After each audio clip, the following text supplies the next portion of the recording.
Hello everyone, and my name is Andrew Peng, and this is Divisibility and Modular Arithmetic. So we're first going to talk about divisibility rules.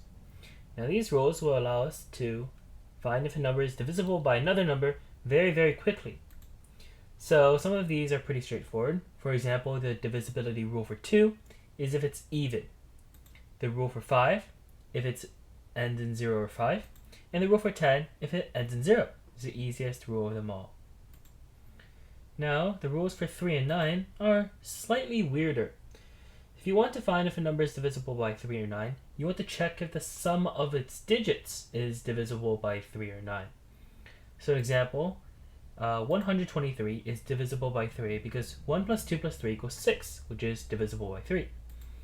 123,456,789 is divisible by 9 because its digits sum to 45, which is divisible by 9. So that's what I mean by sum of its digits. You don't have to actually check if these numbers are divisible by 3 or 9 using long division. You can just add up its digits, which is much quicker. Now the divisibility rules for the powers of 2. So for 2, we said if it's even, but another way to say if a number is even is checking if the last digit is divisible by 2. The rule for 4 is if the last two digits are divisible by 4, and the rule for 8 is if the last 3 digits are divisible by 8. As you can see, 4 is 2 squared, and 8 is 2 cubed. Now, rules for 6 is if it's divisible by 2 and 3. For 12, it's 3 and 4. And 15 is 3 and 5. So for these composite numbers, you want to factor them into 2 and 3, 3 and 4, and 3 and 5. So as you can see, 2 times 3 is 6, 3 times 4 is 12, 3 times 5 is 15. Now you may have noticed that we skipped a number, 7. The divisibility rule for 7 is, well, sadly, there is no quick rule for 7. Just use long division. Alright, so let's look at a quick example. Which of the following can evenly divide 3,435,864? So the way we do this problem is by using the divisibility rules for each number. So using them, we're going to get that 2, 3, 4, 6, and 8 are our answers because it's divisible by 2, 4, and 8, looking at the last 1, 2, and 3 digits. Adding them up, we get 33, and that's divisible by 3. And also, it's divisible by 6 because 2 and 3. Okay, now let's talk about modular arithmetic. So, modular arithmetic deals with remainders. Now, you might think that if a number has a remainder, well, the remainder doesn't really matter, and the number doesn't really matter because it's not divisible, so we can just throw it out. But, actually, there are cases where we want to keep these remainders, and numbers that do have these remainders are still useful. So, for example, if it's currently 4 o'clock, what time will it be in 1,000 hours? So in this case, we're going to assume it's a 12-hour clock. And the clock repeats every 12 hours. And the remainder of 1,000 when divided by 12 is 4. So we want to keep this remainder because after 12 hours, it's still going to be 4 o'clock because we're using a 12-hour clock. And after 24 hours, it's still going to be 4 o'clock. And after 36 hours, it's going to be 4 o'clock and so on. So now that we have this remainder, we just add 4 to 4 o'clock to get that it will be 8 o'clock 1,000 hours from now. Now let's take a look at notation.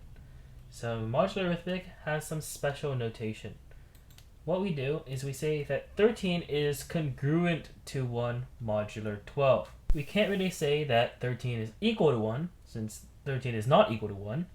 But since 1 and 13 both leave a remainder when divided by 12, they are congruent. So the way you write it is 13 is congruent to, it looks like an equal sign with an extra line, so 3 horizontal lines. 13 is congruent to 1 mod 12.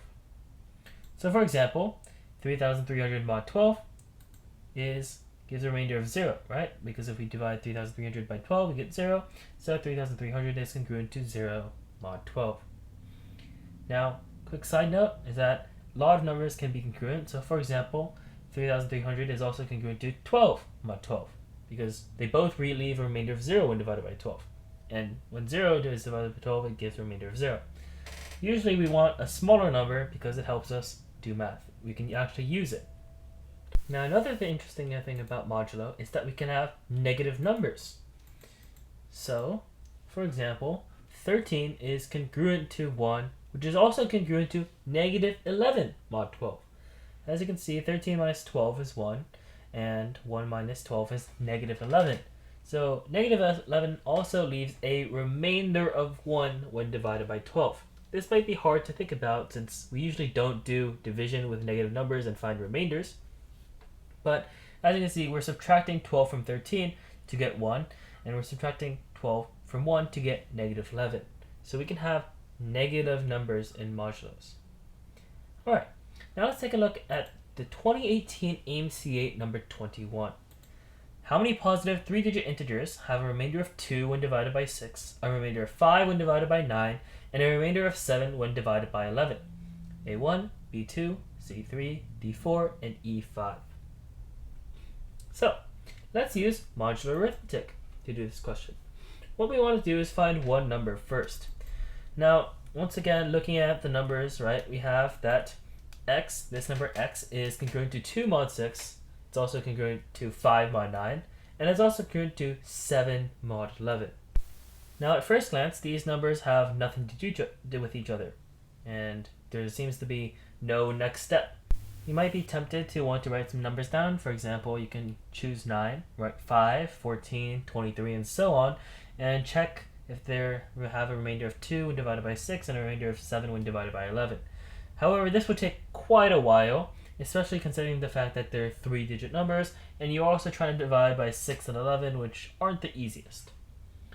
So we're a little bit stuck here, but we can actually notice something interesting about these numbers after a little bit of thought. So if you look at 2, 6, 5, 9, 7, and 11, you can kind of notice that they're 2 and 6, well, they have a difference of 4, and 5 and 9, they have a difference of 4, and 7 and 11, they have a difference of 4. So if we recall what I said about negative remainders and negative modulos, we can actually get the following. We get x is congruent to negative 4 mod 6, negative 4 mod 9, and negative 4 mod 11, because 2 minus 6 is negative 4, 5 minus 9 is negative 4, and 7 minus 11 is negative 4. Now what we have now is we know that x gives a remainder of negative 4 when divided by 6, 9, and 11, which means it's 4 less than a multiple of 6, 9, and 11. So therefore, that's what x is, and we can find one number for x by using the least common multiple of 6, 9, and 11, right? The least common multiple is 198, and therefore the smallest value for x is 198 minus 4. Now recall that we want to find all the 3-digit numbers for x, so we can write x in a general form, which is 198 times a number n, any integer n, minus 4, because this number right here is a multiple of 6, 9, and 11. 198 times n, that's multiple of 6, 9, and 11, and this is 4 less than that multiple. Also, since x is a 3-digit number, we want to find the possible values for n now. So n can be 1, 2, 3, 4, 5, which corresponds with x is equal to 194, 392, 590, 788, and 986.